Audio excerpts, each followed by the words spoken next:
Welcome to the High School Engineering Lab. Today I'd like to teach you how to use our Zing laser engraver. This laser engraver, for today's lesson, we're going to teach you how to cut out custom parts. These are parts that have been cut out to follow a dragster project. The sample project for today, and we also have parts cut for our VEX robotics kits. All of these are different thickness of parts, and the settings for them will change depending on the materials. Well, now that I've created my Inventor part file, I would like to get it prepared to become cut on the laser engraver. I'm going to take and begin by making a new drawing sheet with a File, New, Drawing. The drawing sheet comes with a border, a title block and a border that I'd like to remove. With a right-click delete, I can remove the title block, and the same with the border, right-click delete. That allows me to have a clean work surface. I'm going to find my part with my base view, find the stored location, ensure the scale is at 1, and say OK. Now I'm going to take that part and place it up into the upper left corner of the sheet. When I do that, the part file will be printed over on the wood at the upper left corner. I'll save this part with a Save As, put it in a known location. Now this is known as a drawing file. I'll save the drawing sheet, and I'll put that in an easy to find location on my desktop. I also would like to have this file in a format that Adobe Illustrator can work with. Adobe Illustrator would easily open up a PDF file. So I'm going to go to File, Export, and then a PDF format. And again, I'll put it in an easy find location with a name that's easy to identify, and save. My Inventor work is now done. The file is prepared to be opened in Illustrator. The Illustrator file, Adobe Illustrator, is in our Graphics and Video folder, Adobe Illustrator. And I'm going to go into the Creative Cloud to open my version.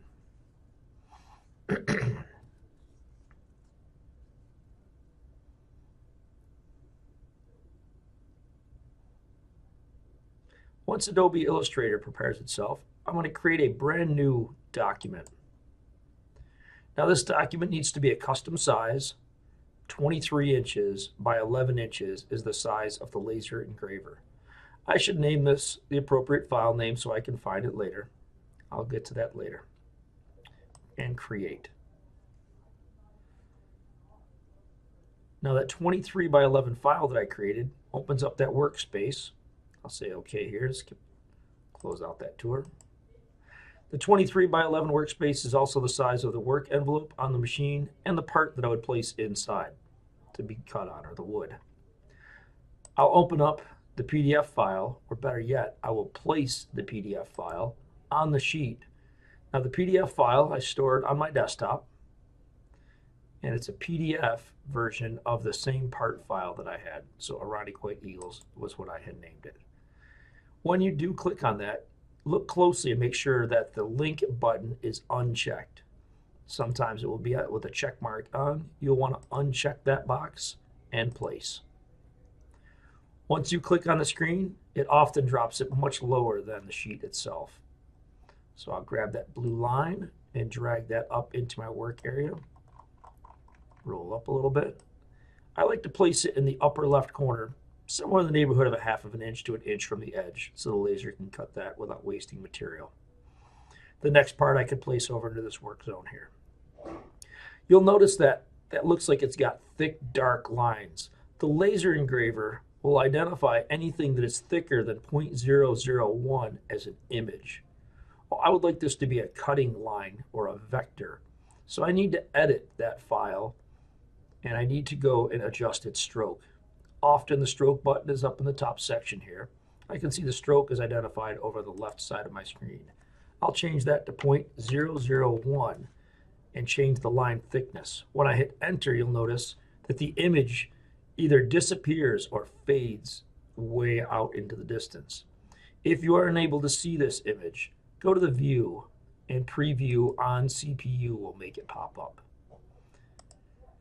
Once that is prepared, the lines are super thin, and the laser engraver will recognize that you are trying to make cuts to those lines.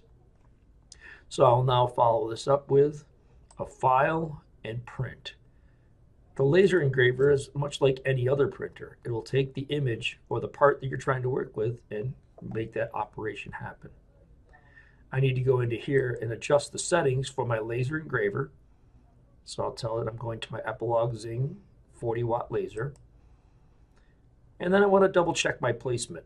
I always like my part to be adjusted for where it's going to be placed on the sheet. In this case, I'd like to place it right up in the left corner. So I'm going to go to 0, 0. If I moved it over, I could move the entire part over onto the drawing page when it would print. Then I'm going to go to the setup, continue on, double checking that I'm going to the correct printer, and adjust the preferences. Now the preferences for this machine allows me to adjust the resolution, the type of job, and the settings for either a vector or a raster. I can also adjust the piece size. I like to use the default setting of 23 by 11 for my part size that I'm printing with. And as I said before, we're going to cut the part. Vector is useful for cutting parts. Raster will allow you to print an image onto the surface. It doesn't burn as deep. So I'm going to follow the recommended settings for the speed, the power, and the frequency from the manufacturer for different types of materials. I'm working with 1/4-inch Luan. The recommended setting for 1/4-inch Luan is 30. I can highlight it and type it, or I can drag on the bar. The power setting is set for 100, so I can type that in. And the frequency is set for 500.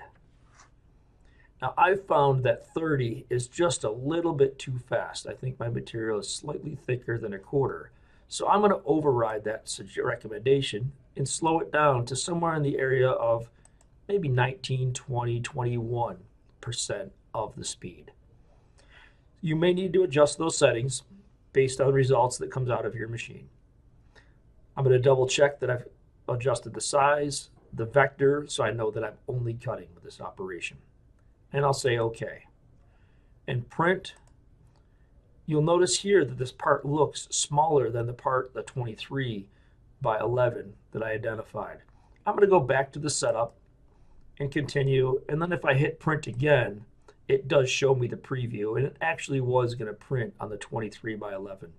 I like to see the placement where the part is placed up in the upper left corner, and if I change that answer to 6 inches, you would see that it would change the placement on the board, which would be useful for the next time I use the same piece of wood.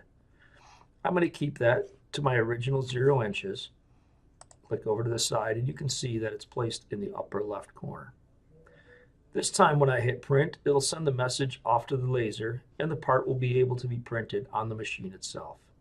For the remainder of the work, you'll have to go to the laser itself. It'll have this print job loaded and waiting for you to make the necessary adjustments.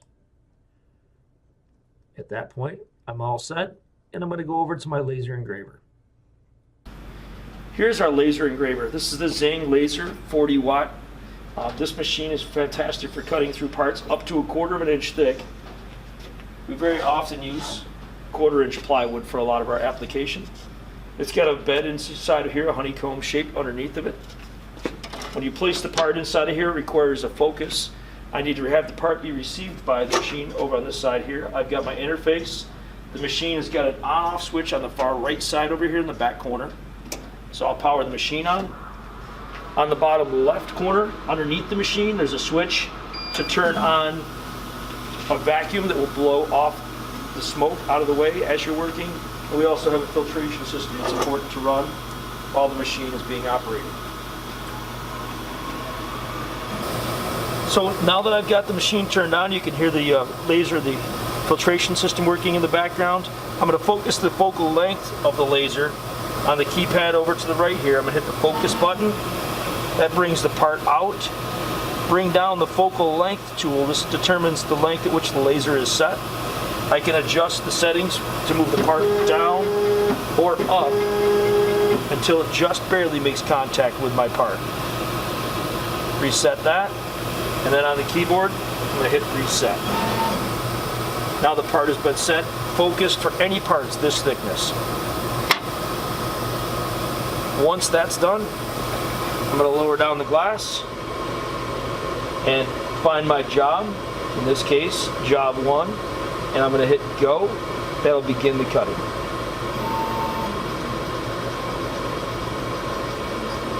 And you'll notice the laser is making its way through. It's cutting through that 1/4-inch piece. You can definitely see some of the smoke that's going through there. The filtration system is helping evacuate that from the system.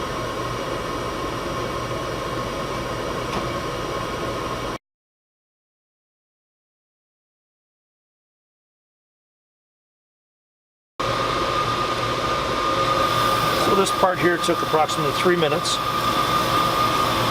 We're going to adjust the cut a couple of times to make sure that we can make our way all the way through. You may find that you need to adjust the settings to get that part to make 100% cut through.